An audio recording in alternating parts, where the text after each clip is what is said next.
প্রিয় বন্ধুরা, ভারতবর্ষে বিজেপির বিরুদ্ধে সবচেয়ে শক্তিশালী যে কণ্ঠ, সেই কণ্ঠ বলা হয় বাংলার মুখ্যমন্ত্রী মমতা ব্যানার্জিকে।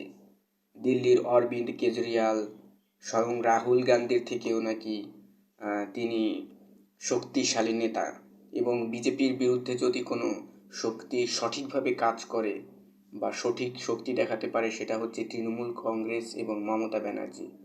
এই কথাগুলো কিন্তু আমরা বলি না, এই কথাগুলো বলে থাকে এই তৃণমূলেরই অনেক নেতা, বাঘা বাঘা নেতা। তার দলের যে মহান নেত্রী, তার জয়গান করতে গিয়ে এই কথাগুলো নেতাকর্মীরা বলে থাকে। তো সেই মহান নেত্রী এবং ঘাঘু নেত্রী বলা চলে, সেই নেত্রী 26-এর যে বিধানসভা নির্বাচন, সেই নির্বাচন নিয়ে যে বিচলিত, দ্বিধাগ্রস্ত, সেটা অনেকটাই কিন্তু আঁচ করা যাচ্ছে। তিনি যে আর মুখ্যমন্ত্রী থাকছেন না, আগামী নির্বাচনে যে তিনি বিদায় নিচ্ছেন, সেটা তার কথার মাধ্যমেই ফুটে উঠছে। বন্ধুরা, আপনারা সবাই জানেন যে কিছুদিন আগে নেতাজির ইনডোর স্টেডিয়ামে তৃণমূলের সকল পর্যায়ের যে নেতাকর্মী, জেলা উপজেলা পর্যায়ের নেতাকর্মীদের নিয়ে তৃণমূল দলের প্রধান মুখ্যমন্ত্রী মমতা ব্যানার্জি একটি সমাবেশ করেছেন।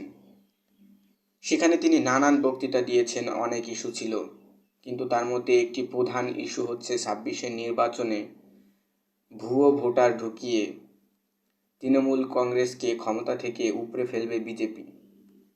এটা নিয়ে তাকে হা হুতাশ করতে দেখা গিয়েছে, এবং তিনি তার নেতাকর্মীদের উদ্দেশ্যে একটি বার্তা দিয়েছেন যে আপনারা আপনাদের নিজ নিজ এলাকায় ভোটার লিস্টে কাদের নাম রয়েছে, সেই ভোটাররা কি ওই এলাকায় বাস করে কিনা, সে বিষয়ে তথ্য নিতে বলেছেন।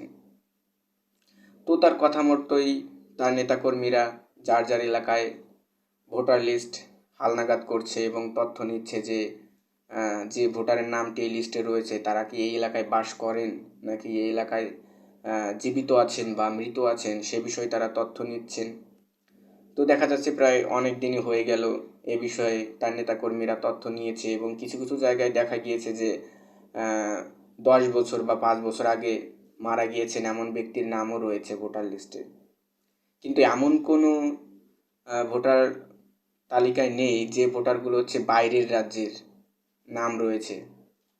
তো তৃণমূলের যে প্রধান নেত্রী, শক্তিশালী ঘাঘু নেত্রী, যে ভয় পেয়েছিলেন যে অন্য রাজ্যের নামগুলো দিয়ে তার রাজ্যের নির্বাচনে ভোট দিয়ে তাকে হারানো হবে, যাকে বলা হয় অটো ভোট। বিজেপি অন্য রাজ্যের বিভিন্ন নাম এই রাজ্যে ঢুকিয়ে বিভিন্ন বুথে, তো সেই ভোটগুলো অটো দিয়ে তারপরে হচ্ছে গিয়ে তৃণমূল কংগ্রেসের প্রার্থীকে হারাবে, সেটাই তার মেইন পয়েন্ট ছিল।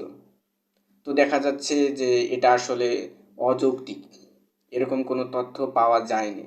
যদি পাওয়া যেত এতদিনে কিন্তু তৃণমূল কংগ্রেস বের করে ফেলতো, এবং সেটা গণমাধ্যমের মাধ্যমে পুরো রাজ্যবাসীও জানতে পারতো।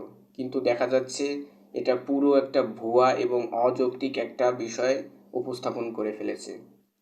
অথচ বিজেপি কিন্তু তার বিরুদ্ধে গত প্রায় 5-6 বছর ধরে একটা বিষয় অভিযোগ করে চলেছে যে অনুপ্রবেশকারীরা এসে তাকে ভোট দিয়ে যায়, বা তার যে ভোট ব্যাংক, তার অধিকাংশ ভোট ব্যাংকই অবৈধ।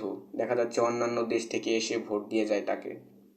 এখন সেই অভিযোগটাই মমতা ব্যানার্জি এখন বিজেপিকে করছে। কতটা হাস্যকর একটা বিষয় আপনারা ভেবে দেখুন।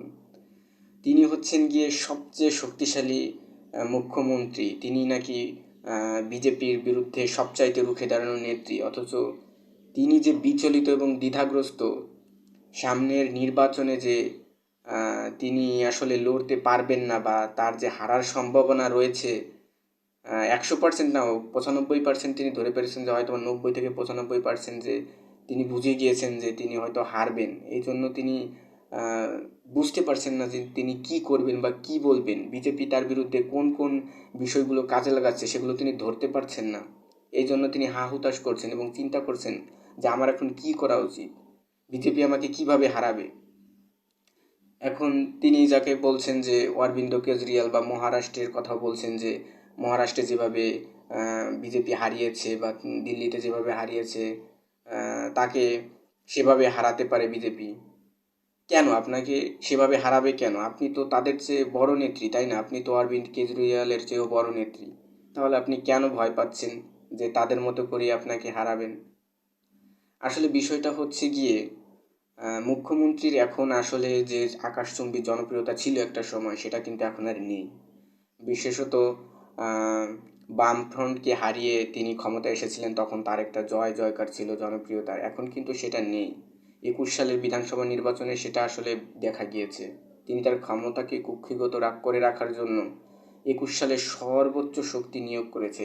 সেই নির্বাচনে আমরা দেখেছি লক্ষ লক্ষ মানুষ বাড়ি ছাড়া হয়েছে, ঘর ছাড়া হয়েছে, প্রায় 50 থেকে 60 জন মারা গিয়েছে।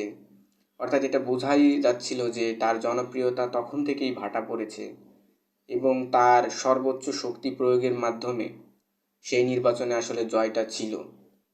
এরপরে এখন দেখা যাচ্ছে যে নানান রকম ইস্যু, যেমন তিনি হিন্দু ধর্মীয় আবেগে অনেক আঘাত করছেন, পূজা অর্চনা করতে পারছেন না স্কুলের শিক্ষার্থীরা, বা এই যে আরজি করের মতো বিভিন্ন ঘটনা সেগুলো ধামাচাপা দেওয়ার চেষ্টা, এরকম নানান ইস্যু, যার ফলে হচ্ছে গিয়ে তার জনপ্রিয়তা এখন ভাটা পড়েছে।